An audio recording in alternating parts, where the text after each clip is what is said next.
Stéphanie Bataille qui va nous rejoindre maintenant. Elle dirige Ediane Presse du Théâtre Antoine. Elles sont deux et elles vont nous parler de ce magnifique théâtre qui est sur les Grands Bois. Bonjour Stéphanie Bataille, comment ça va?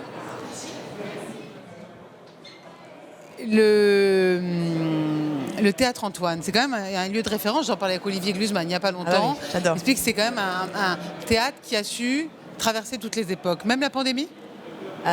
Comme tous les théâtres, on a fait, on était, Comme il fallait. voilà, on a fait ce qu'il fallait, on a créé, on a pensé, on a arrêté et puis on s'est dit on peut pas créer, c'est vivre deux fois, disait Camus. Et Camus était un des résidents privilégiés du Théâtre Antoine. J'aime cette idée de création et de vivre une seconde fois au même moment. Ça c'est quand même génial. C'était dur le Covid quand même, pour vous personnellement, parce que vous avez perdu votre père si je me souviens Exactement. bien. Mais aussi d'un point de vue aussi artistique. Je veux dire, ça a quand même freiné beaucoup d'initiatives. Ce qui est dément, c'est qu'on qu'on a appuyé sur le bouton et que toute la planète entière se retrouvait à l'arrêt. C'est éteint, ouais, voilà. Et que culturellement, c'est au-delà de tout. Le fait d'avoir arrêté, qu'il n'y ait plus d'échanges, qu'on ne puisse plus recevoir du public, que les comédiens ne puissent plus donner, donc qu'il y ait un échange. Parce que et donc recevoir, et recevoir, donner, recevoir, donner, recevoir. Ça a été dramatique et que je pense qu'on est encore très très impacté de ça. On a réouvert. Mais on a l'impression que maintenant ça redémarre à un rythme effréné. Pardon ? On a l'impression que ça redémarre à un rythme effréné, que les gens maintenant ont encore plus envie, comme pour rattraper le temps perdu. Ils en ont énormément envie en province. Ouais. En province, ça marche très fort.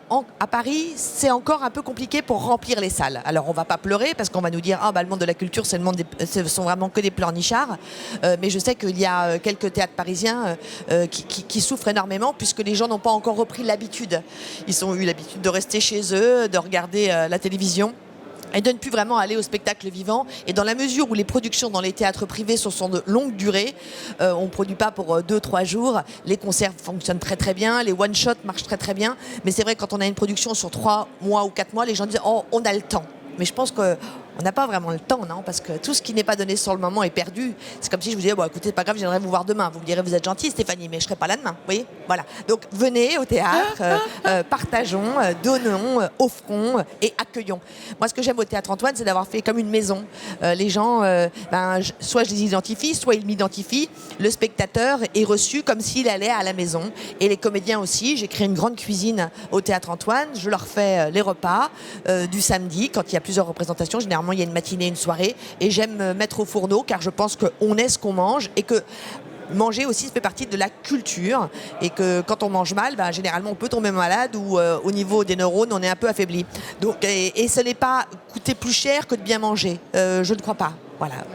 Mais alors du coup, quand on dirige un théâtre aussi historique que le Théâtre Antoine, c'est ça qu'on a envie de venir chercher chez vous, ce côté familial, parce on a quand même été très isolés pendant cette pandémie et on a besoin de ça, on a besoin de câlins maintenant. Je pense que oui, et puis ce qui est génial, c'est de se retrouver donc, dans cette salle l'un à côté de l'autre, alors qu'il n'y avait plus de l'un à côté de l'autre. Il y a le masque, hein. Il y a le masque, bien sûr. Il y a des salles où on n'est pas obligé d'avoir le masque. Moi, j'ai demandé à ce qu'on garde le masque. Les gens, évidemment, il y a le pass sanitaire, donc les gens sont vaccinés. Même si on peut dire et on pense que le vaccin, mais ça, après moi, ça ne m'a pas Voilà, je ne vais pas polémiquer là-dessus. Non, mais ici, ce qui est génial, c'est de se retrouver l'un contre l'autre, comme dans un nid douillet, pour assister à un spectacle qui n'a en fin de compte lieu qu'une seule fois, parce que le spectacle d'hier ne sera pas le même aujourd'hui, et ainsi de suite. C'est comme une rencontre amoureuse. C'est gai. C'est joyeux de voir tous ces gens qui s'affairent dans le hall et puis de les distinguer, de reconnaître des spectateurs, de voir dans leur regard qu'ils sont contents d'être là. C'est tellement joyeux de pouvoir partager des moments ainsi.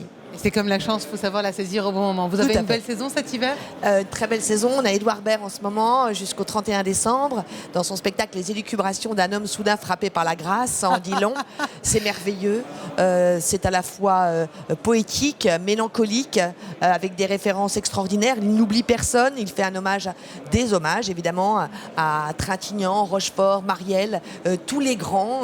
Il en fait partie. Il est encore là, mais il parle de tous ceux qui l'ont aidé aidé, qui l'ont attiré, qui l'ont aimanté à faire ce spectacle. Et à 19h, on a un formidable spectacle, Simone Veil, ou Les combats d'une effrontée, joué par Christiana Ariali, qui, je dois dire, est remarquable. Vous allez me dire, je ne vais pas dire que je fais des spectacles qui ne sont pas bons, mais c'est vrai que ces deux spectacles... Il paraît qu'il est particulièrement bon. Les deux, d'ailleurs, sont très, très bons. Bien, on voudra vous voir. Merci beaucoup, en tout cas. Merci infiniment. Stéphanie Bataille, à ne pas rater donc au théâtre Antoine. Merci beaucoup. Merci à vous. Et à très bientôt.